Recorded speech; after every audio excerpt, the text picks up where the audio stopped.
And now you can join in the activity of a traditional Christmas Eve with Val Doonican. In 55 Minutes on 2, Vincent Minnelli directs Judy Garland in the musical about a family at the turn of the century. Meet Me in St. Louis. And now we visit the small Yorkshire village of Giggleswick to mingle with the guests at Harty's Christmas party. Hilda, how is the stage coming on at Morton Festival? Well, I'm sure the onions would have a marvellous stuffing here. Good evening to you, talking marvellous stuffing, and a happy Christmas to you. The shops are closed, chestnuts roasting round a fire, Stuart Hall making the evening meal. Yes. I'm getting my coat on because I'm popping out for 10 minutes. Where? Well, I'm going to the chapel to hear some carols, Yes. primary school, and a little walk with Mike Harding. I'll be back in 10 minutes' time. Well, I've got pheasant here, mallard, partridge, No a guess. surprise dish in the oven. No guess. If they arrive, what shall I do? You Sue all the knocks on the door, you put her in there, you give her a little drink, so we're back in 10 minutes. But what do I say to Sue? You say, hi Sue, here's Happy Christmas, have a drink. Hi Ken Livingstone, hi whoever it is. Wash your hands. Wash your hands first. Don't go in the third drawer, don't let him go in that drawer.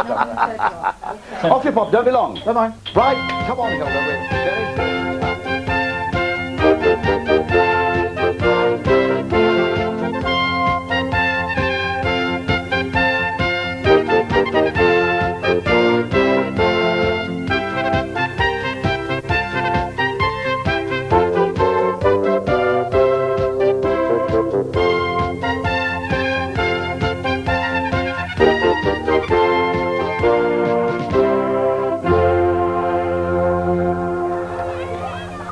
This village is like any other in this land at this time, calm and calendar-like on the outside and frenzied within.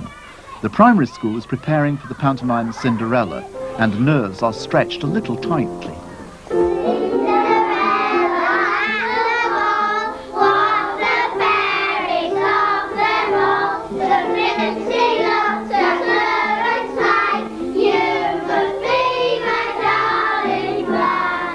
Everybody at the ball? Who's fighting at the ball?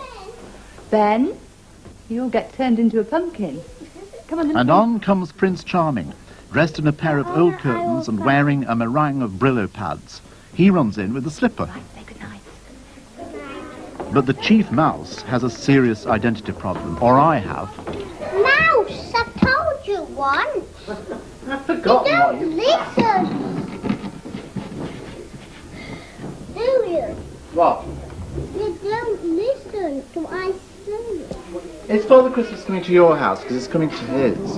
He's going to give all his sack to me and all the presents in the sack given to me.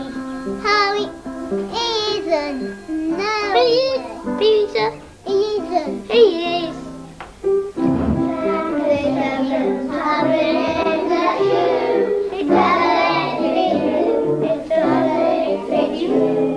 I am sure that it will fit me. Try it on and let's see. Would you like to try the slipper on? Yes, please. Yes, it does. Cinderella has seen all this before, so she isn't particularly concerned about the large satin lump on the end of her foot. But in the wings, the main preoccupation is with tonight's visitation. What do you think he's fetching you? Because he's fetching him a farm. What's he fetching you? Oh, no, a transformer and but we've got Dracula that has 16 meals. Now we've got to find. Peter, shut up, it's my turn, not your turn. Well, the thing is, how do we sort this out? Peter! How do we... Oh! How do we... This tempers me. How do we sort the problem? Peter, I want to talk now because it's not your sentence still, is it? It's not your turn still, is it? Where was Jesus born? In Yorkshire. What? No, in a stable. Ew, I've never heard of that. Is he a donkey?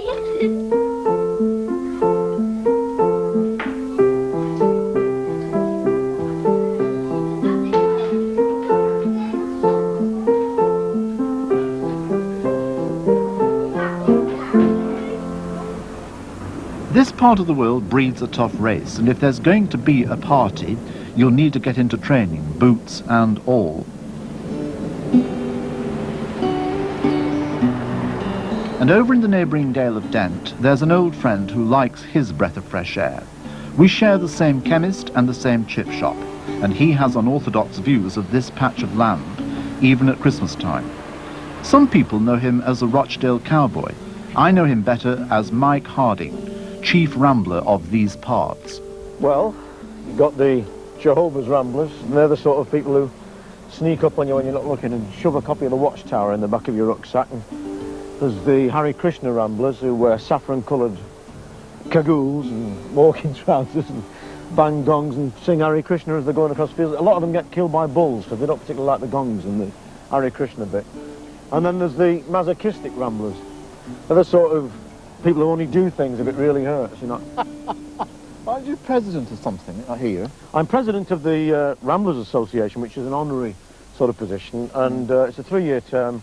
I've got about 6 months to go before I retire again. But we just work very hard at keeping footpaths open and looking after the interests of walkers in the countryside, basically. I'm surprised these days that there are so many people complaining about footpaths being worn away. I mean, if a footpath is there, presumably it's got to be used. Yeah, but when you get places like back up the valley from here over Pennygent, it's being used a lot by people who genuinely want to walk, but it's also used a lot by charity walkers who just come and, you know, you get 300 in a day will be walking it with support teams. And when you get that sort of hammering on a footpath, it tears it to pieces. So they're starting, unfortunately, they're going to have to sort of create artificial paths, which is a shame because that's not what the name of the game is.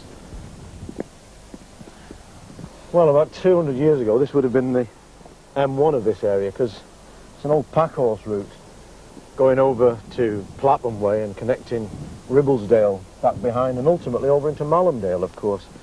And this bridge is the old pack horse bridge that took all the traffic, and a fantastic amount of traffic would have gone across here. There'd be, you know, 40 or 50 horses a day in a pack train that would come out over this way and over the far hill over there, carrying salt, wool, knitted goods, knives, and of course they knitted stockings over in Dentdale over there, and the entire British Army walked on stockings knitted in this area at the time of the Battle of Waterloo and things like that. Deep down, a kind of historian, aren't you?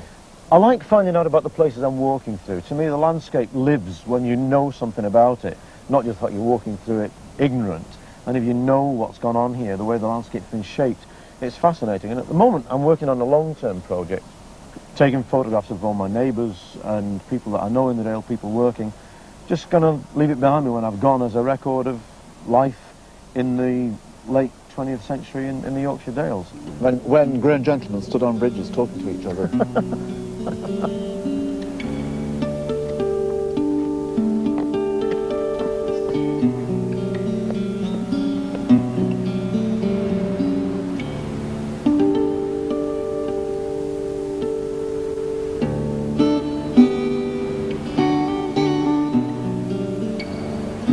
This was the very first place I came to when I first came to the Dales as a kid on a push bike holiday, youth hosteling, stopping at the hostel just the back of